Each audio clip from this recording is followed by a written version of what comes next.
नमस्कार, स्वागत है आपका जन संदेश टाइम्स पर और मैं हूं फौजान। बेरोजगारों की ज़रूरतों के अनुसार उनको शिकार बनाए जाने के बहुत सारे हथकंडे अपनाए जाते हैं। इस बार तो जालसाजों ने आधुनिक तकनीक के जरिए सरकारी वेबसाइट के नाम पर लाखों की लूट कर ली। जी हां, आपको बता दें कि माध्यमिक शिक्षा सेवा चयन बोर्ड की फर्जी वेबसाइट बनाकर लाखों की लूट करने वाले 2 जालसाज गिरफ्तार किए गए हैं। उत्तर प्रदेश की संगम नगरी प्रयागराज में माध्यमिक शिक्षा चयन बोर्ड की फर्जी वेबसाइट बनाकर नौकरी दिलाने के नाम पर ठगी करने वाले गैंग का साइबर क्राइम ने खुलासा कर गिरोह के 2 सदस्यों को गिरफ्तार कर 567 छात्रों के आवेदन बरामद किए हैं।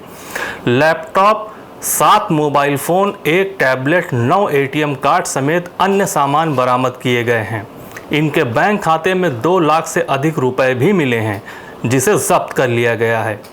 पिछले दिनों माध्यमिक शिक्षा चयन बोर्ड की फर्जी वेबसाइट बनाकर 24,178 शिक्षकों और कर्मचारियों की भर्ती के नाम पर बड़े फर्जीवाड़े का मामला सामने आया था।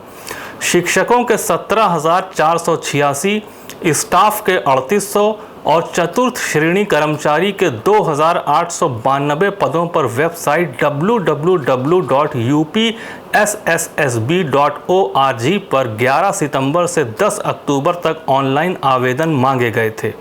तीनों श्रेणियों के लिए शैक्षिक योग्यता पोस्ट ग्रेजुएशन, स्नातक और इंटरमीडिएट रखी गई थी। नियुक्ति 2 चरणों में लिखित परीक्षा व साक्षात्कार के माध्यम से करने की बात कही गई थी। मामला विभागीय अधिकारियों के संज्ञान में पहुंचा तो माध्यमिक शिक्षा सेवा चयन बोर्ड के उप सचिव ने कर्नलगंज थाने में रिपोर्ट दर्ज कराई। साइबर क्राइम थाने को भी जांच के लिए लगाया गया था। सोमवार को प्रभारी निरीक्षक राजीव तिवारी ने अपनी टीम के साथ सचिन कुमार उर्फ ललित निवासी नगला, थाना देहात कोतवाली जनपद एटा और साहिल श्रीवास्तव निवासी छतौना कला लम्हुआ थाना चांदा जनपद सुल्तानपुर को गिरफ्तार कर लिया। आईजी केपी सिंह ने बताया कि इसमें सचिन गैंग का सरगना है। उसने जो फर्जी वेबसाइट www.upssb.org बनाई थी, इसमें ई हटा दिया था। बोर्ड की अधिकृत वेबसाइट www.upssb.org है। इन लोगों ने उसी से मिलती जुलती वेबसाइट बनाई और बेरोजगार युवक युवतियों को शिकार बनाने में लग गए। CRDO की फर्जी वेबसाइट बनाकर पहले भी दोनों आरोपी 50 लाख रुपए से अधिक की ठगी कर चुके हैं। दोनों ने बताया कि जब उन्होंने CRDO की फर्जी वेबसाइट बनाई तो किसी प्रकार की कोई शिकायत नहीं हुई थी। आराम से उन्होंने लाखों का खेल कर दिया था। पूछताछ में दोनों ने बताया कि अपनी महिला मित्र के खाते में रुपए का पेमेंट करवाया जाता था। उन लोगों ने अपने गैंग के अन्य सदस्यों का नाम भी पुलिस को बताया है, जिनकी तलाश की जा रही है। इसमें दिल्ली के और एटा के लोग माने प्रकाश में आए हैं। हुआ ये कि इन लोगों ने एक बार एक वेबसाइट से वैकेंसी निकाल करके लोगों की परीक्षा भी कराई इलाहाबाद में और जगहों पे, और उसमें इन्होंने 50 लाख लगभग ठगी की और उस परीक्षा का कुछ पता नहीं चला। लोगों ने परीक्षा दी और लोग सोचे लड़के लोग कि हमारा सिलेक्शन नहीं हुआ।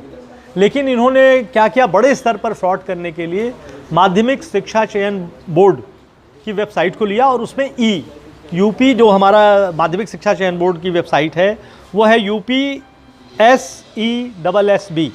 UP service education selection service board. इसका फ़ायदा लेके ई निकाल दिया और UPSSB.org आर्ग होता है। लोग सोचते हैं कि ये सरकारी वेबसाइट है, लेकिन इन्होंने इस वेबसाइट के माध्यम से 24,178 पदों के लिए विज्ञापन निकाला और लोगों से ये कहा कि 500 रुपये जमा करिए, आपका फॉर्म भरिए डिजिटली और फिर आपकी परीक्षा होगी इतने पदों के लिए। लेकिन जैसे ही माध्यमिक शिक्षा चयन बोर्ड को ये पता चला, उन्होंने कर्नलगंज थाने में एक अभियोग पंजीकृत कराया और उन्होंने साइबर की मदद ली। तो ये वेबसाइट बंद कर दी गई, जिससे 1,000 लोग पैसा दे पाए थे और ये रुक गया। 2,14,000 रुपये जमा हो पाए थे इनके पास। और फिर जब इसके तह में गए कि ये किसने बनाया, तो पता करते रजिस्ट्रार जो वेबसाइट होते हैं उनसे पता किया गया, फिर किसने बनाया उसको पता किया गया। फिर इसकी जो सबसे बड़ी बात है कि बनाने वाले कहीं प्रकाश में आए, उन्होंने दूसरे की सूचना, वो ये सोच रहे थे कि हम दूसरे का नंबर डालेंगे, दूसरे का फ़ोटो डालेंगे, दूसरे की आईडी डालेंगे, लेकिन उस व्यक्ति ने बताया कि हमने नहीं बनाया। फिर ये हुआ कि आखिर इसने बनाया किसने, तो हम लोग तह तक जब गए तो सही मायने में एक अंतर्राज्यीय गिरोह के लोग 2 लोग पकड़े गए हैं, जिन्होंने दूसरे की सूचना पर दे करके एक सरकारी वेबसाइट के माध्यम से फ्रॉड करने का प्रयास किया था। और ये मैं आपके माध्यम से ये कहना चाहूँगा कि जो भी छात्र नौकरी के लिए आवेदन करते हैं वो ये वेरीफाई कर लें कि पैसा जमा करने से पहले कि जहाँ वो पैसा दे रहे हैं वेबसाइट के माध्यम से वो सही वेबसाइट है कि नहीं। जनरली उसका फुल फॉर्म देख लें, उस वेबसाइट को जाके गूगल पे सर्च कर लें कि इसका क्या मतलब है। उस पर अगर उससे मिलती हुई कोई सरकारी वेबसाइट है उसके कॉल नंबर से उससे वेरीफाई कर लें क्या वैकेंसी निकली है कि नहीं, क्योंकि इस तरह से नौकरी का झांसा दे करके लोगों को चीट करने का एक नया तरीका प्रकाश में आया है। तो मैं आपके माध्यम से कहूँगा अलर्ट होने की ज़रूरत है, अपना पैसा लगाने से पहले चीज़ों को वेरीफाई करने की ज़रूरत है। इस तरह से बेरोजगारों को लूटने वाला गिरोह अब पुलिस के शिकंजे में है।